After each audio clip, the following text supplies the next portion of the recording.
오늘은 우리가 사도행전을 계속해서 해 나가려고 하는데 정말 이게 어려운 부분들이 많습니다. 이것을 한 설교에 다 담아낼 수 없기 때문에 사도행전을 계속 해나가면서 부분적으로 설명드릴 수 있는 부분이 나중에 찾아올 것이라고 생각됩니다. 오늘은 본문 사도행전 1장 4절 5절을 가지고 우리가 함께 은혜를 나누겠습니다. 제목은 예루살렘과 성령 세례라는 제목으로 사도행전 1장 4절과 5절을 함께 나누겠습니다. 예수님께서는 왜 예수님이 탄생하신 베들레헴이나 자라신 그 나사렛이나 아니면 3년 공생애 중에 가장 많은 사역을 하시는 갈릴리를 말씀하지 아니하시고 예루살렘을 떠나지 말고 약속하신 성령을 기다리라고 말씀을 하셨을까요? 성령의 권능으로 그 복음의 그 폭발적인 전파가 예루살렘에서 시작돼야 할 만큼 예루살렘에 담겨진 그 중요한 의미가 있다는 것을 우리가 알 수가 있습니다. 예루살렘과 성령 세례라는 제목으로 함께 은혜를 나누도록 하겠습니다. 첫 번째로 우리가 살펴보고자 하는 것은 이 하나님이 지정하신 그곳, 예수님께서 말씀하신 그곳에 하나님이 역사하시고 성령이 역사하신다는 것을 우리가 알 수가 있습니다. 예수님이 말씀하시고 하나님께서 약속하신 그 성령님은 예루살렘에 오셔야 했고 예루살렘을 떠나지 말고 제자들이 예루살렘에서 성령을 기다려야 했습니다. 4절을 보면 사도와 함께 모이사 그들에게 분부하여 이르시되 예루살렘을 떠나지 말고 내게서 들은 바 아버지께서 약속하신 것을 기다리라. 부활하신 예수님께서 40일 동안 제자들과 함께 계시면서 성천하시기 전에 말씀하신 내용이 우리가 지난번에 살펴본 하나님의 나라와 지금 예루살렘을 떠나지 말고 아버지께서 약속하신 그 성령을 기다리라고 제자들에게 분부하시고 계십니다. 예루살렘은 그 말 뜻은 그렇습니다. 하나님의 거룩한 도성, 하나님의 거룩한 성, 그런 의미를 가지고 있습니다. 주님의 교회 공동체의 출발이 성령님과 함께 예루살렘에서 시작이 해야 했기 때문에 예루살렘을 강조하고 계십니다. 예루살렘은 유대인뿐만 아니라 우리 기독교에 있어서도 아주 중요한 지역이며 중요한 이름이며 하나님의 구원 역사에 있어서 가장 큰 의미와 상징성을 지니고 있습니다. 창세기 22장 2절을 보면 여호와 하나님께서 아브라함에게 명하십니다. 내 사랑하는 독자 이삭을 데리고 모리아 땅으로 가서 내가 내게 일러준 그 산 거기서 그를 번제로 드리라 이렇게 말씀을 하십니다. 하나님께서 아브라함에게 독자 이삭을 희생제사로 드리도록 지정한 곳이 모리아 산입니다. 하나님께서 지정하신 그 모리아 산은 하나님께서 예배를 받으시는 것이고 하나님을 예배하는 장소가 됩니다. 아브라함은 그의 땅의 이름을 여호와 이레라고 지었습니다. 하나님이 예비하신 곳이라는 뜻입니다. 아브라함은 하나님께서 지정하신 그 말씀에 따라 순종하여 갔고 믿음으로 하나님께 희생제사를 드릴 때 하나님께서는 그 숯불의 수양을 미리 준비하시는 그 축복을 경험하게 되듯이 하나님께서 미리 예배하신 그 계획과 섭리에 우리가 믿음으로 순종하면 하나님의 놀라운 그 일과 구원을 경험하게 됩니다. 오늘도 예루살렘을 떠나지 말고 아버지께서 약속하신 그 성령을 기다리라고 하는 그 말씀에 우리가 순종을 하면 믿고 순종하는 그 모든 제자들에게 하나님의 성령 세례가 임하는 놀라운 그 축복과 그 경험을 받게 됩니다. 역대상 21장에도 마찬가지입니다. 다윗이 인구조사를 하나님께 범죄하였을 때 하나님이 이스라엘 백성 7만 명을 전염병으로 죽이는 그런 순간이 있었습니다. 그래서 다윗 왕이 하나님 앞에 엎드리며 회개합니다.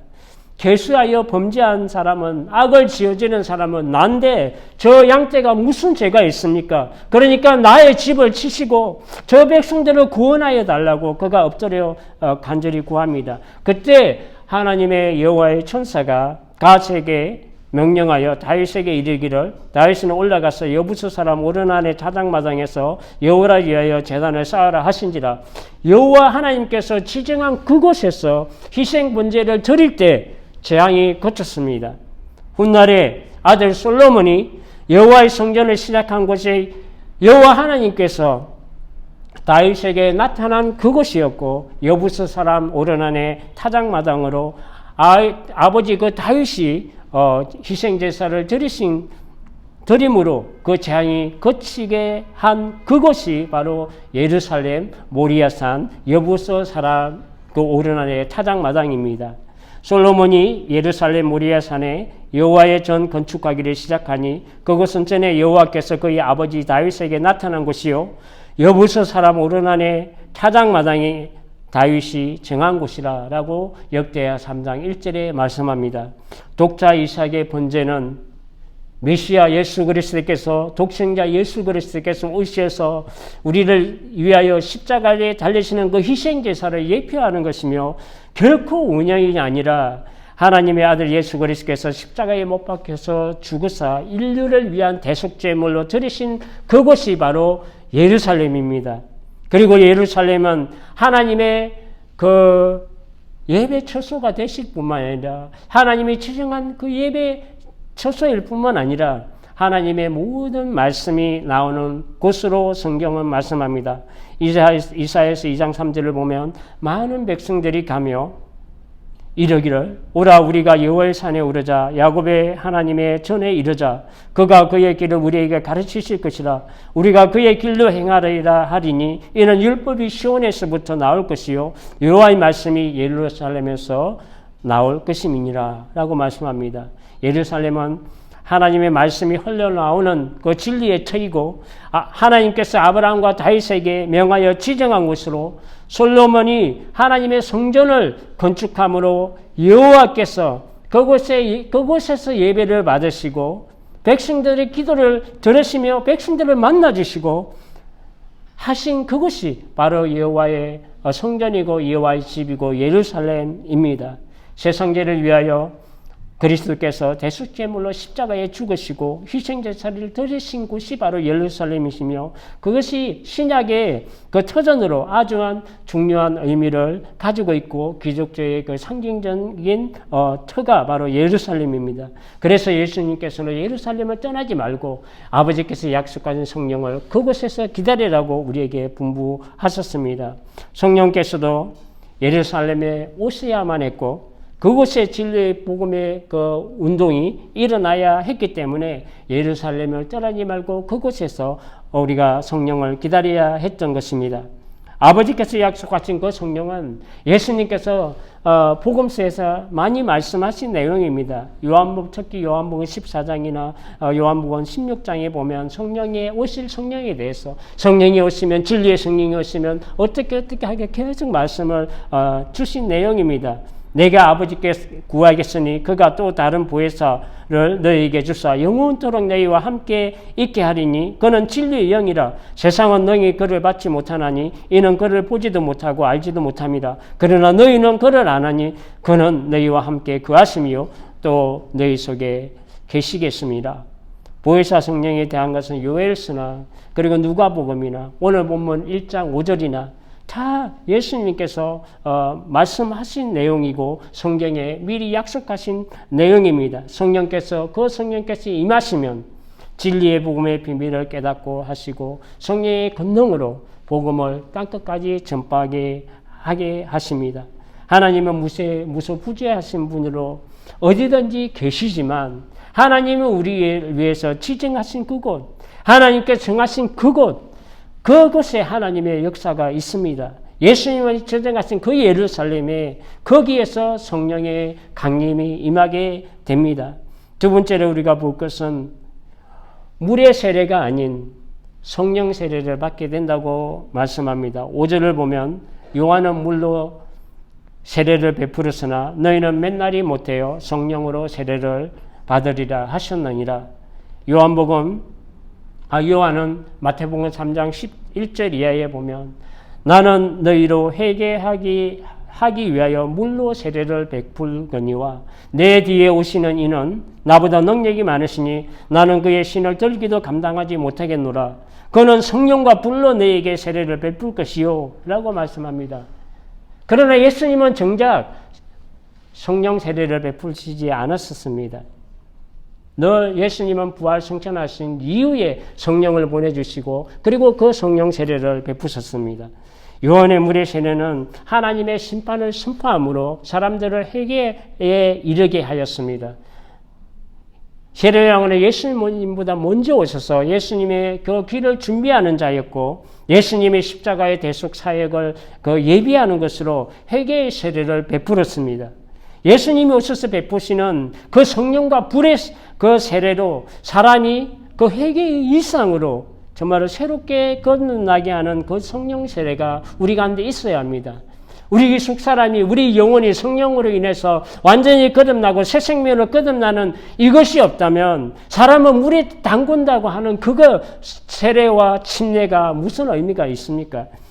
요한은 자신을 그 물의 세례에 대한 한계를 말하고 있는 것입니다.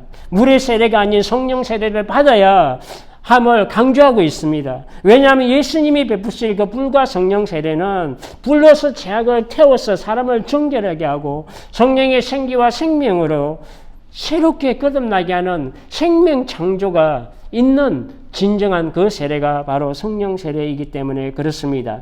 물의 세례가 눈에 보이는 제시점의 세례이며 누구도 그 마음을 알지 못합니다. 신앙 고백하지만 그 마음을 누구도 알지 못합니다. 그러나 예수 그리스도를 믿음으로 신앙 고백하는 그 사람들에게 그 공동체가 우리 교회 공동체에 인정하는 외적인 그 공식적인 그 의식이 바로 이 세례입니다. 그러나 성령 세례는 다릅니다. 성령 세례는 눈에 보이지 않는 성령의 역사로 성령님께서 그 영혼을 만지셔서 예수 그리스도를 주와 그리스도가 되게 하심을 믿음으로 중생의 시선과 그 성령의 새롭게 하심으로 사람이 변화되고 거듭나게 되고 예수 그리스도와 연합하고 예수 그리스도의 사람으로 사람이 되었음을 하나님께서 인정하시는 것이며 성령께서 인을 치시는 그 세례가 바로 성령 세례입니다. 성령 세례를 받은 사람은 진정한 의미에서 제시씀을 받았을 뿐만 아니라 세상의 그 지배 아래 있던 자기의 옛 사람은 죽었고 그리스도 안에서 새롭게 태어나는 그 중생을 경험하는 그 사람이 바로 성령 세례를 받은 사람입니다. 우리가 거듭나는 중생은 하나님의 전적인 은혜로 성령을 풍성히 부어주셔야 하고 그 성령으로 우리가 거듭나게 되는 역사입니다. 디도서 3장 5절과 6절을 보면 우리를 구원하시되 우리가 행한 바 의로운 행위로 말미암지 아니하고 오직 그의 긍휼하심을 따라 중생의 시선과 성령의 새롭게 하심으로 하셨나니 우리 구주 예수 그리스도로 말미암아 우리에게 성령을 풍성히 부어주사 이 성령으로 우리가 거듭나게 됩니다. 성령으로 우리가 믿음으로 우리가 거듭나게 되고 그 순간에 성령 세례가 우리에게 임하는 것입니다. 죄로 말미암아 영혼이 어두워진 인간의 본성으로는 예수님을 알 수 있는 능력이 우리 안에 없습니다. 그렇기 때문에 진리의 영이신 성령님이 우리의 영혼을 밝혀주셔야 예수님을 믿는 믿음이 우리 가운데 생기게 됩니다. 성령이 임해야 합니다. 그래야 우리가 거듭나고 중생하는 것은 분명히 그 성령의 역사로 되기 때문에 그렇습니다. 유교에 속한 사람은 하나님의 성령의 일을 받지 아니하라니 저에게는 미련하게 보이며 또 깨닫지도 못하나니 이런 이는 영적으로라야 분별할 수 있기 때문이라 라고 고린도전서 2장 14절에 말씀합니다. 성령의 도움심이 없이는 성령의 조명하심이 없이는 하나님의 그 절대적인 은혜의 복음을 우리가 알 수가 없고 믿을 수도 없기 때문에 우리는 성령의 도우심이 절대적으로 필요합니다. 예수님께서 세상 죄를 위하여 십자가에 죽으시고 부활하신 것은 객관적이면서도 역사적인 사실입니다. 그러나 그 진리를 믿게 하고 받아들이는 것은 성령님이 그 죄인의 마음 가운데 찾아오셔서 그 마음의 감화 감동을 주셔야 알 수 있는 내용입니다. 에스겔서 36장을 보면 또 새 영을 너희 속에 두며 새 마음을 너희에게 주되 너희 육신에서 굳은 마음을 제거하고 부드러운 마음을 줄 것이며 또 내 영을 너희 속에 두어 너희로 내 윤례를 행하게 하리니 너희가 내 규례를 지켜 행할지라. 먼저 하나님의 영을 우리 마음에 주시어 제된 마음을 씻어 부드럽게 하시고 하나님의 사람으로 거듭나게 하시며 하나님과 연합하게 하여 살게 하신다고 오늘 에스겔 36장 26절 이하에 말씀합니다. 성령님이 우리 안에 들어오셔야 하나님을 믿고 하나님의 말씀을 지키며 살 수 있듯이 성령이 우리 안에 임하셔야 예수님을 주와 그리스도로 영접할 수가 있습니다. 또 성령으로 아니고서는 누구든지 예수를 주시라 할 수 없느니라 라고 고린도전서 12장 3절에 말씀합니다. 그리고 예수님을 전적으로 믿을 때 성령 세례를 받습니다. 갈라디아서 3장 2절과 3절을 보면 갈라디아서와 로마서는 이신치기의 교리가 가장 잘 기록되어 있고 하나님이 그 믿음으로 의해서 성령을 받고 성령이 임함을 이신치기를 가장 잘 표현하고 있는 성경 서신서가 바로 갈라디아서와 로마서입니다.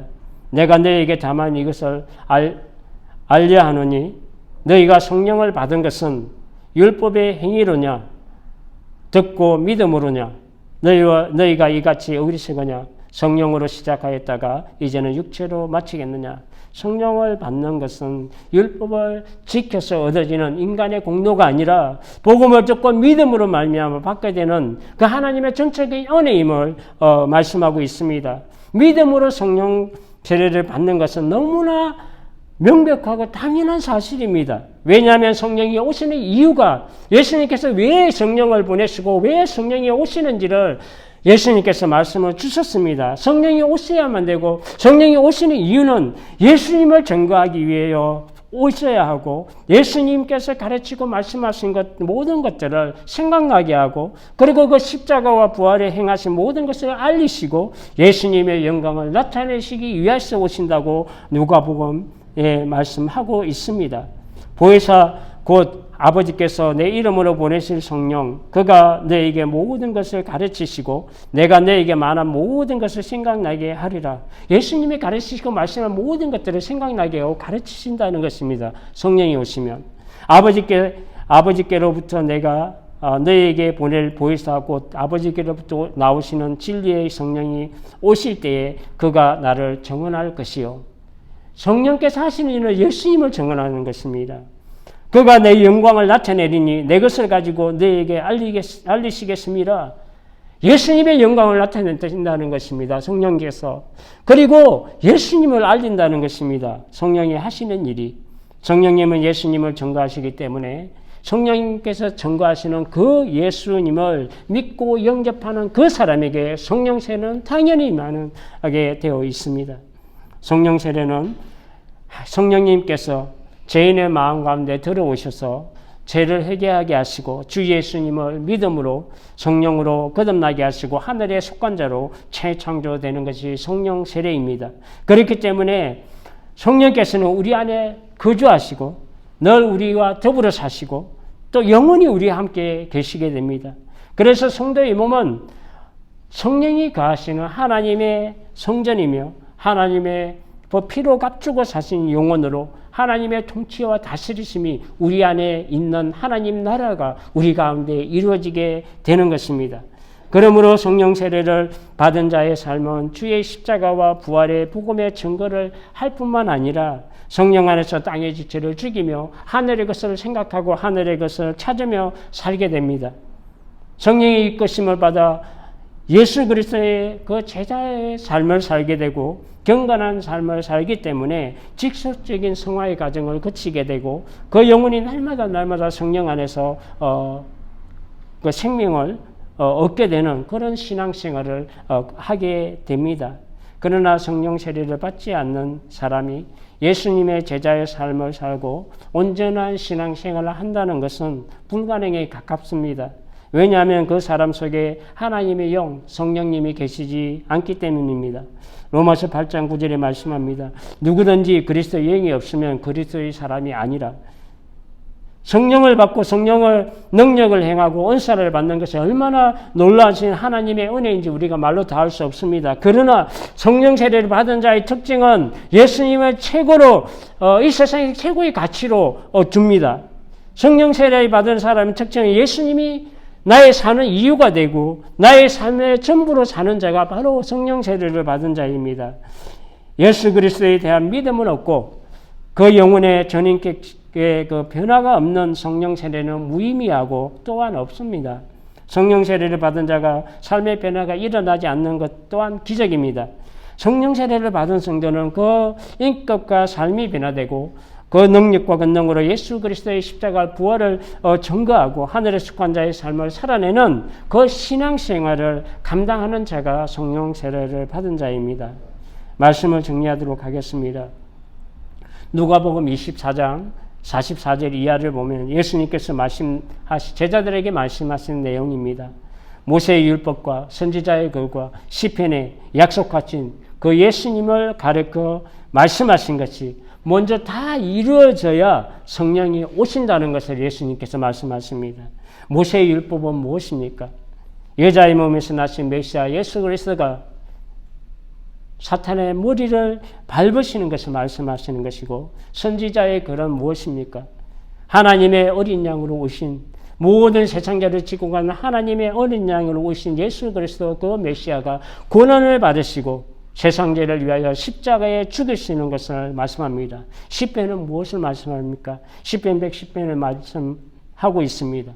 그가 죽음에 머물리지 않고 부활하셔서 하늘 보좌 우편에 계심, 부활 성천을 말씀하시고 예언하고 계십니다. 이 모든 것들이 이루어져야 성령이 임하신다는 것을 예수님께서 누가복음 24장 46절에 이하에 말씀하고 있습니다. 또 이르시되 이같이 그리스도가 고난을 받고 제3일에 죽은 자 가운데서 살아날 것과 또 그의 이름으로 제3을 받게 하는 회개가 예루살렘에서 시작하여 모든 족속에게 전파될 것이 기록되었으니 너희는 이 모든 일의 증인이라.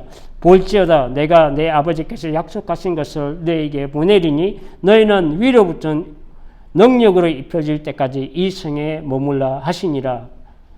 예수님의 그 십자가와 부활과 성천 이후에 성령이 오시면 그 예루살렘에서 시작하여 모든 족속에게 온 세상에 복음이 전파하게 되는데, 이 모든 대진 일들의 증인이요 십자가와 부활에 대한 증인으로 제자들이 쓰임을 받게 됩니다. 그래서 예수님께서는 말씀하셨습니다. 내가 너희를 떠나가는 것이 너희에게 유익이라고 말씀하셨습니다. 그러나 내가 너희에게 실상을 말하니 내가 떠나가는 것이 너희에게 유익이라. 내가 떠나가지 아니하면 보혜사가 너희에게로 오지 아니할 것이요 가면 내가 그를 너희에게 보리니지라고 요한복음 16장 7절에 말씀합니다. 주는 그리스도이시요 살아계신 하나님의 아들이시다 라는 그 믿음의 신앙 고백 위에, 그 베드로 사도의 신앙 고백 위에 예수님께서 교회를 만드셨습니다. 3년 동안 예수님을 통해서 제자들은 그 세움을 받았습니다. 진리의 천국 말씀을 배우고 능력을 행하고 하나님 나라를 전파하는 전도교육도 다 받았습니다. 그들은 예수님의 모든 사역과 말씀을 직접 보고 직접 듣고 그리고 체험적으로 경험했고, 무엇보다 예수님의 십자가의 죽으심을 보았고, 그리고 무엇보다 예수님의 그 부활하심을 친히 목격하고 부활하신 몸을 친히 만진 바 된 그 제자들이 시험을 받았습니다. 직접 보고 듣고 만진 그 사람이 정인입니다. 정인의 자격을 제자들이 갖추었습니다. 이때에 이 모든 것들을 이루시고 부활 성천하신 이에 약속하신 성령이 오셔서 성령 세례가 임하게 되고, 성령을 세례를 받고 권능을 받아 그들이 직접 눈으로 보고 듣고 그 목격하고 만져보았던 정인으로서 예수 그리스도의 십자가 부활을 담대하게 그들은 전가하게 되었습니다. 이것은 예수님께서 성령이 오시면 하신 일들에 대한 그 예언에 대한 성취입니다. 예수님 말씀하신, 예수님이 제자들과 함께 계실 때 말씀한 그 내용이 그대로 성취되는 것이며, 요에스의 하나님께서 이 말씀하신 그 모든 것들이 성취되는 사건입니다. 그 위에 내가 내 영을 만민에게 부어주리니 너희 자녀들이 장래일을 말할 것이며 너희 늙은이는 꿈을 꾸며 너희 젊은이는 이상을 볼 것이며 라고 요엘서 2장 28절에 말씀합니다. 예루살렘 제자 공동체를 시작으로 성령이 만민에게 부어지고 주 예수 그리스도를 믿는 자마다 성령 세례가 임하고 성령의 권능으로 복음이 온 세상에 전파됩니다. 예수님을 만나서 보고 듣고 만진받은 그 증인이 되어지는 것은 성령으로 되어집니다. 주 예수 그리스도를 믿음으로 성령 세례를 받고 성령의 능력으로 충만하여서 십자가와 부활의 증인이 되어 예수 그리스도가 우리의 주와 그리스도가 되심을 증거하는 우리 모두가 되시기를 주님의 이름으로 축복합니다. 기도하겠습니다.